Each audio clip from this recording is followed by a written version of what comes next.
My mom took a loan, settled my tuition in the law school. So imagine the shock when I told her I don't want to practice. At first, she thought I was joking. What do you mean you don't want to practice law? Then she became angry.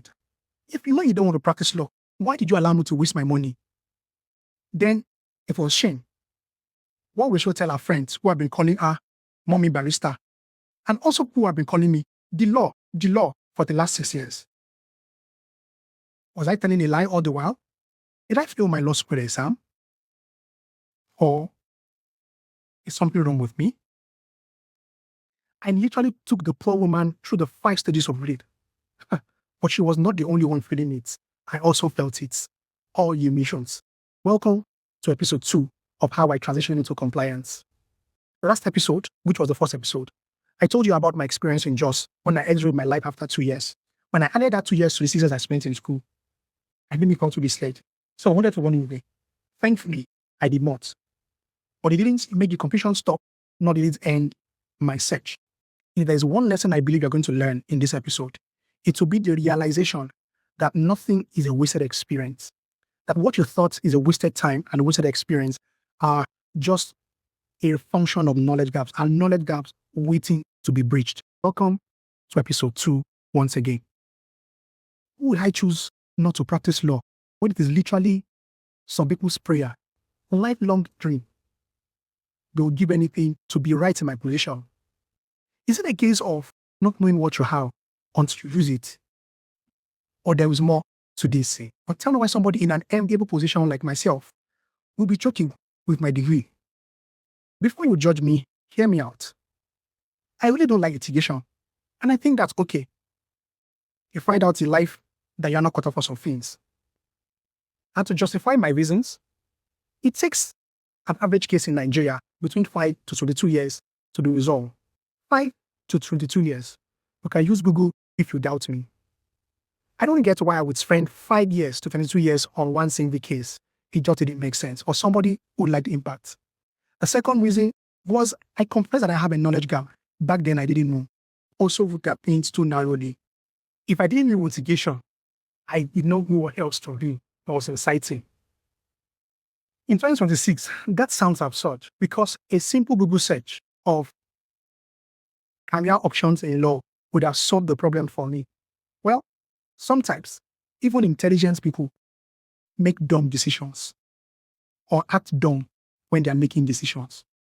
One question most graduates ask when they are done with school is, so what do I do next? It's a confusing situation, and I understand and I know exactly how you feel because I'm in there. One truth nobody tells you is this. Most people treat graduating and earning a degree as though it's the end of the journey. They treat it like a destination. Meanwhile, it is only a bus stop. There is nothing as confusing as the day after you graduate. You are wondering, what do I do next? So that's all. No more papa send me 2K or mommy, I need to buy handouts. You cannot lie on the system any longer. You are left on your phone. And God bless you. Your parents don't have connection. And you don't have anybody who will give a direction. Sorry will be your case. And sorry was. Because people treat graduation or earning a degree as a destination, they forget that the certificate is only a certificate and nothing more. And it just sits there, sitting pretty. Maybe sometimes you can even frame it, but it doesn't show you direction. It doesn't tell you what to do next. It doesn't tell you what door to open. It just sits down there, asking you as much as you're asking it. So what's next? And that was the same question I asked myself. And because I didn't know what to do, I did what every confused person will do. Did everything or the very thing I was supposed to do. I sold Gary. I sold personal development courses and trainings. I really was convincing myself that I was the next best thing to happen to people's life. I believed it passionately. I wanted to help people get the best out of their life. Well, only that I also did not know what to do with my life at that point in time. The irony of life sometimes. After that, I went to look for jobs at microfinance banks. Did I regret doing all of those things? I used to, but not anymore. When I took my time to assess my life and did an inventory, I found out we're not wasted experience. While I was working with my coach boss doing personal development, I was responsible for making calls, sales calls, to convince people to sign up for our trainings. After making over 100 calls, and by the way, not getting more than one person to sign up, I realized that I became better at making sales. I got better at communicating. I got better at making sales. I got better at convincing people to take decisions. That is what we call influence. And fast forward to 2022, when I went back to the National Institute for Policy and Strategic Studies, and I took up a volunteer role. First, I learned humility. Do you know what it feels like going back to something that you thought you had overgrown? Do you know what it feels like to pick up a volunteer role when you are already 7 years at the bar? Think about it. You finish school for over 7 years, and the first role you are going to pick is not even an entry level role, but a volunteer role. It taught me humility. And if you ask me about humility, I would have a lot to say about it.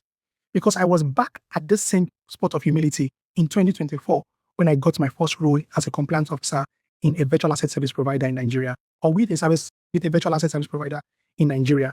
I had to call my juniors. Some of them were 3-4 years my junior, asking them for direction because I was a newbie. Added to that, I learned leadership skills. How? Again, at the National Institute of Policy and Strategic Studies, NIPS, I was the head of all the volunteers, and at the point we were over 30 people. And leading 30 adults, it's not the same thing with leading 30 children. It was a lot. But I learned how to lead, learned how to galvanize or organize people to take decisions, concrete ones.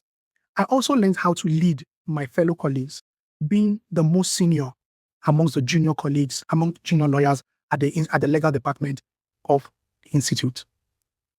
So, you see that nothing was wasted eventually.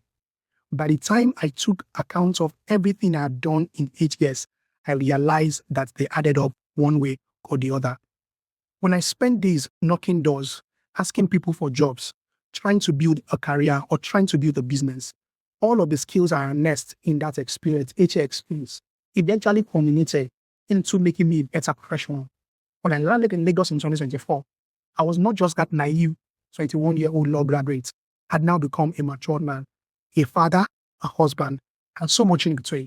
So, if you're in the same situation I was in 2019, realize today that you're not confused. Sometimes it is a knowledge gap. You need to ask yourself, what is it that I don't know? Is there something that is missing in points of knowledge?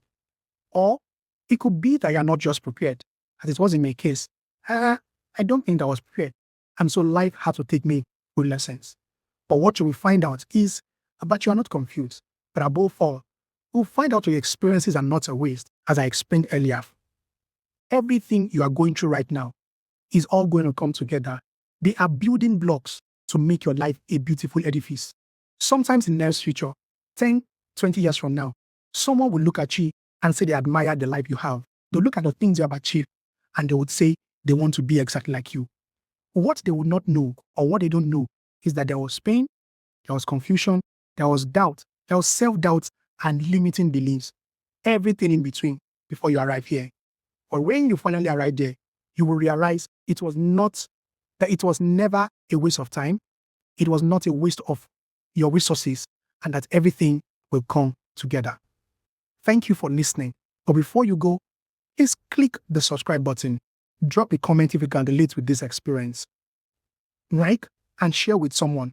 In the next episode, in episode 3, I am going to talk about how to avoid falling into the boss trap when choosing a career path. My name is Ajama Alubashon. Thanks for watching. Bye for now.